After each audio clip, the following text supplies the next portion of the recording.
ગુણાતીતાનંદ સ્વામીની આ વાત આપણે એની શરૂઆત કેવી રીતે કરીએ? સ્વામિનારાયણ હરે, સ્વામિનારાયણ હરે. સ્વામીએ વાત કરી જે મુક્તાનંદ સ્વામી તથા બ્રહ્માનંદ સ્વામી તે દેશમાંથી ફરીને અને શ્રીજી મહારાજની પાસે બેઠા.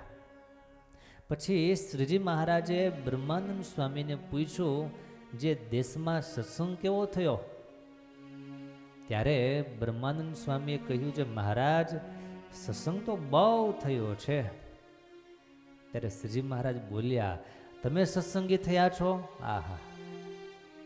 મહારાજ બ્રહ્માનંદ સ્વામીને પૂછે છે, તમે સત્સંગી થયા છો? કે સત્સંગી નહીં થયા હોય? ભગવા વસ્ત્ર ધારણ કર્યા છે એને મહારાજ આવો સવાલ કરે, તમે કેવા સત્સંગી થયા છો? બોલો. આપણને દુઃખ લાગી જાય હો. તમને જ કીધું એમ હોય કે તમે હરિભગત થયા છો, ઘણું માઠું લાગી જાય. આપણને કેવાય માની લેતા હોઈએ. બ્રહ્માનંદ સ્વામીને મહારાજ પ્રશ્ન કરે, વાત આખી નિરાળી. સાંભળો, તમે સત્સંગી થયા છો? ત્યારે કહ્યું છે, અમે તો મહારાજ ખરા સત્સંગી થયા છીએ. ત્યારે શ્રીજી મહારાજ બોલ્યા, છે તમે તો હજી સ્વામી ગુણ બુદ્ધિવાળા સત્સંગી થયા છો. આપણે ત્યાં ગુણ બુદ્ધિવાળા આવો શબ્દનો પ્રયોગ થાય છે. એનો અર્થ એવો થાય કે હજી એન્ટ્રી લેવલના, હજી ગુણભાવ આવી અને પાપા પગલી કરતા હોય એવા સત્સંગી, એને આપણે કહીએ છીએ ગુણ બુદ્ધિવાળા.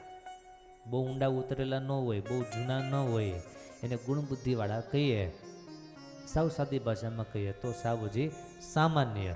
સ્વામિનારાયણ ભગવાન બ્રહ્માનંદ સ્વામીને એવા શબ્દ કહી દે કે સ્વામી તમે તો હજી ગુણ બુદ્ધિવાળા સત્સંગી થયા છો. બહુ મોટી વાત છે, બહુ મોટી વાત. આપણે તો ડગલે ને પગલે આ બધી વાતો વિચારીએ તો આપણને એમ થાય આપણું કોઈ લેવલ જ નથી, નહીં સમજણમાં, નહીં ભજનમાં, નહીં જીવનમાં, નહીં વર્તનમાં. ઘણું બધું કાચપ, ઘણી બધી ઓછપ છે. બ્રહ્માનંદ સ્વામીને કે સ્વામી તમે જે ગુણ બુદ્ધિવાળા સત્સંગી થયા છો, અને જો ખરેખરા સત્સંગી હો તો કહો અમે ક્યાં હતા અને ક્યાંથી આવીએ છીએ. બ્રહ્માનંદ સ્વામી દુઃખ ન લાગ્યું, એટલા માટે આ વાત મારે વાંચવી છે. ત્યારે બ્રહ્માનંદ સ્વામીએ કહ્યું, છે મહારાજ ના, એવા તો જે સત્સંગી બાપ થયા નથી. જે મહારાજ એવા તો સત્સંગી નથી થયા. ત્યારે શ્રીજી મહારાજ બોલ્યા, જે અમારા ખરેખરા સત્સંગી તો ગોવર્ધનભાઈ તથા પર્વતભાઈ આદિક છે. શું? અમારા ખરેખરા સત્સંગી તો ગોવર્ધનભાઈ અને પર્વતભાઈ આદિક છે. મારે ગ્રહસ્થને યાદ કર્યા. એ તો અમને ત્રણેય અવસ્થામાં નિરંતર દેખે છે. સાધુ મોટા કે હરિભગત મોટા? કે તો એકવાર સાધુ મોટા કે ગ્રહસ્થ? સાધુ મોટા. છતાં પણ મહારાજ અહીંયા ગ્રહસ્થની વાત કરે છે. મહારાજ કે ખરેખરા સત્સંગી તો ગોવર્ધનભાઈ ને પર્વતભાઈ થયા છે. નિરંતર ત્રણેય અવસ્થામાં અમને દેખે છે. આ પણ એક ભગવાન સ્વામિનારાયણની કસોટી છે. સાધુને એમ કહે કે તમારા કરતા ઓલા ગ્રહસ્થ અધિક છે, અને સાધુને એનું મન જરાય ચલાયમાન ન થાય, એનું હૃદય જરાય ઘા ન ખાઈ જાય, ત્યારે એ સાધુતા સાચી છે. અને એવી સાધુતા બધામાં હતી, માટે મહારાજ આ બધી વાત કરી શકે. હો.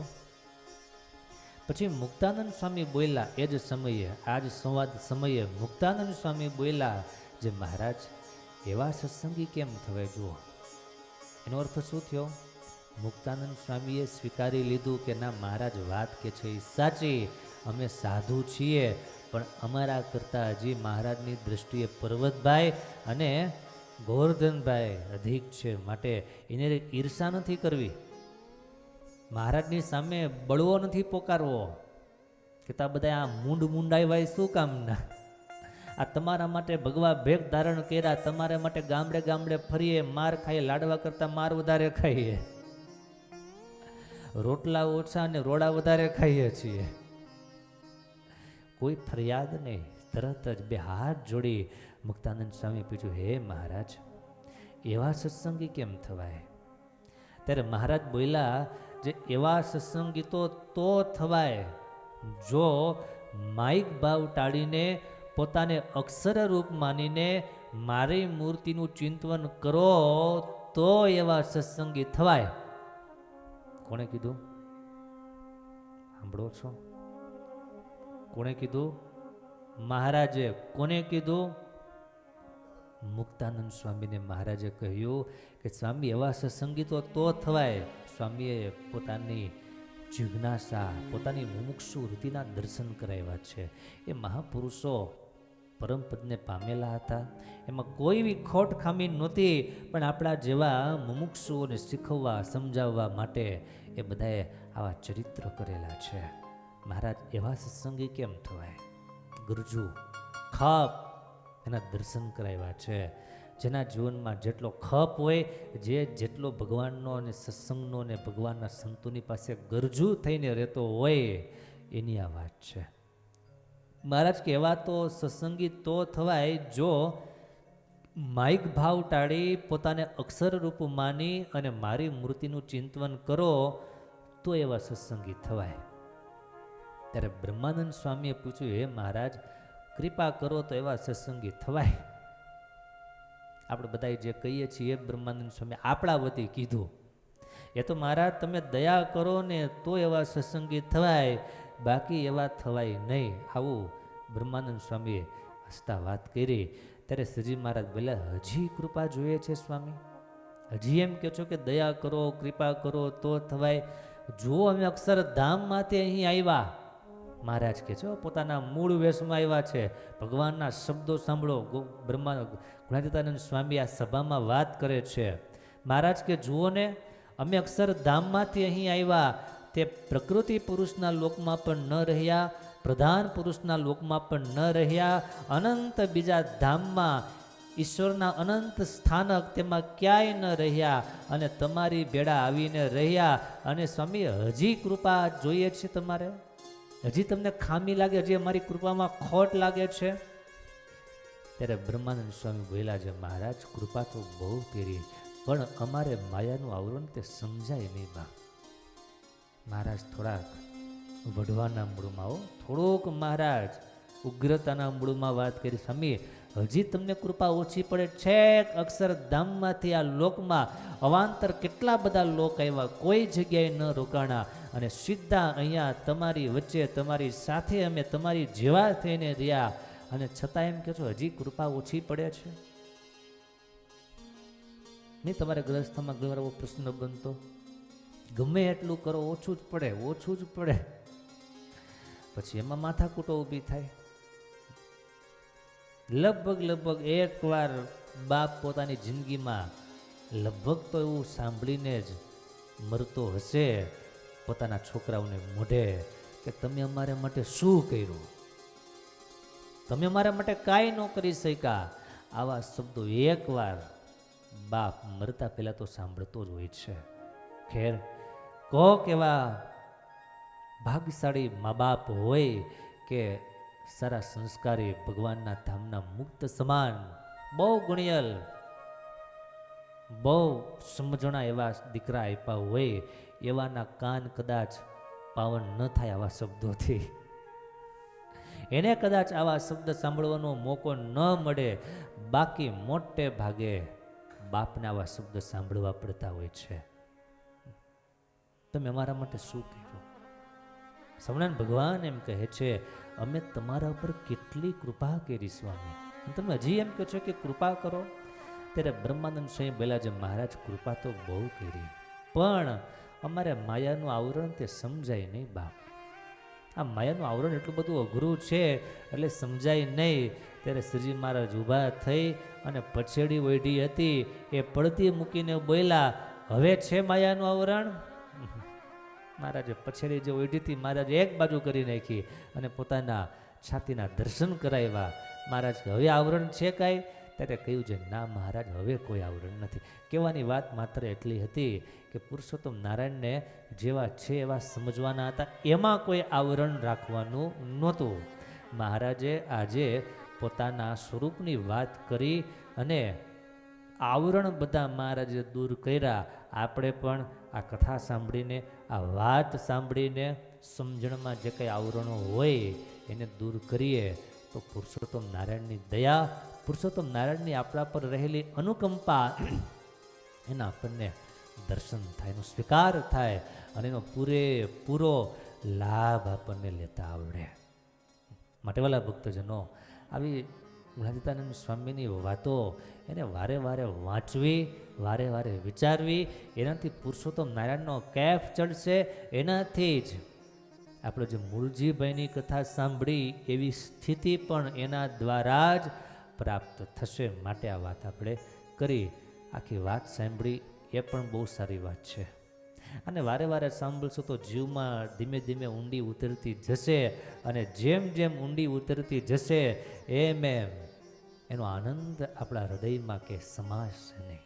એટલો બધો આનંદ, એટલો બધો કેફ, વૈરાગ્ય કયો, જ્ઞાન કયો, ધર્મ કયો, ભક્તિ કહો, એ બધા જ સંપુટો આવી વાતો સાંભળવી કરી અને જીવનમાં દ્રઢાય છે, દ્રઢ થાય છે. માટે ભગવાનને આવા જેવા છે એવા સમજવા. મૂળજી શેઠ એવા સમજા. નિષ્કુળાન સ્વામી બહુ સરસ વાત લખી. એહ સુખ ને કોઈ સમાન નાવે, બીજું જોડે જોતા જોતા સુર નર નાગ નિદાન, સુખ નવ શૂન્યું સુતા. સુતા જઈને પામ્યા સુખ, વિમુખ હરિથી થઈ થઈ. રહીએ શ્યામ સન્મુખ સદા, સત્સંગે રહી. નિષ્કુળાનંદ સ્વામી પોતાના અંતરનો આનંદ વ્યક્ત કરે છે આ પદ દ્વારા. અને મજા એ છે કે એક એક પંક્તિમાં છેલ્લો જે શબ્દ સ્વામી છોડે એ જ શબ્દને પાછો પેલા લઈ અને પછી પંક્તિને જોડે. સાંભળો, એકવાર ધ્યાનથી સાંભળજો. એહ સુખ ને કોઈ સમાન નાવે, બીજું જોડે જોતા. એ ભગવાનનું સુખ સ્વામી કે કોઈની સમાન આવે નહીં, બીજા કોઈની જોડે આવે નહીં. જોતા જોતા એટલી વાત સમજાઈ ગઈ. આની તોલે બીજું કોઈ ન આવે. ના આવે બીજું જોડે જોતા. જોતા શબ્દ આવ્યો છેલ્લે. હવે આગળની પંક્તિમાં સ્વામી લખે, જોતા સુર નર નાગ નિદાન, સુખ નવ શૂન્યું સુતા. સ્વામી કે સુરપુર, નરપુર, નાગપુર, સ્વર્ગ, મૃત્યુ, પાતાળ એ બધાને જોતા એટલી વાત સમજાઈ ગઈ. સુખ નવું મેળું સુતા. સુતા સુતા આવું સુખ કોઈને મેળ્યું નથી. આને કે બહુ એકદમ ઇઝીલી, બહુ સરળ. સુતાનો શબ્દ અહીંયા થાય છે સહજતાથી. જોતા સુર નર નાગ નિદાન, સુખ નવું મેળું સુતા. છેલ્લો શબ્દ કયો આવ્યો? સુતા. હવે પાછી આગળની પંક્તિ સ્વામી જોડે છે, સુતા જઈને પામીએ સુખ, વિમુખ હરિથી થઈ થઈ. રહીએ શ્યામ સન્મુખ સદા, સત્સંગે રહી. સ્વામી કે જે ભગવાનથી વિમુખ છે એને આ સુખ ન મળે. બાકી થઈ રહીએ શ્યામ સન્મુખ સદા, સત્સંગે રહી. અજબ ગજબની વાત નિષ્કુળાનંદ સ્વામી કરે છે. અને આવો કેફ અને આવો મહિમા મૂળજી ભગતને ભગવાનનો હતો. માટે દીકરો ધામમાં જાય લેશ માત્ર અને દુઃખ ન થાય, શોક ન થાય, તકલીફ ન થાય. બસ એટલી જ વાત હૃદય કબૂલ કરે કે બસ ભગવાનનું હતું ને ભગવાન લઈ ગયા. અને ભગવાન લેવા માટે આવે એથી મોટી બીજી વાત કહી. સ્વયં મહારાજ એમ કહેતા હોય કે હવે તમે સ્નાન કરી આવો, ઘેલે જઈ અમે તમારા દીકરાને ધામમાં લઈ જઈએ છીએ. આવું ભગવાન સામે ચાલીને પોતાના શ્રી મુખે કહે છે. હવે મારે ચિંતા કઈ વાત નહીં. આવી તૈયારી આપણા સૌ કોઈની પણ થાય. ઓલા ભક્તજનો ક્યારેક નબળા સમયમાં, એવી પરિસ્થિતિમાં પોતાની જાતને પોતે સ્થિર રાખી શકે, થોડાક જાળવી જાય. માટે એ કથાઓને વારે વારે સાંભળવી. એકવાર સાંભળવે કરીને કામ નહીં પતે. અનેક અનેક વાર આવી કથાઓને સાંભળતી રહેવી પડશે. આજે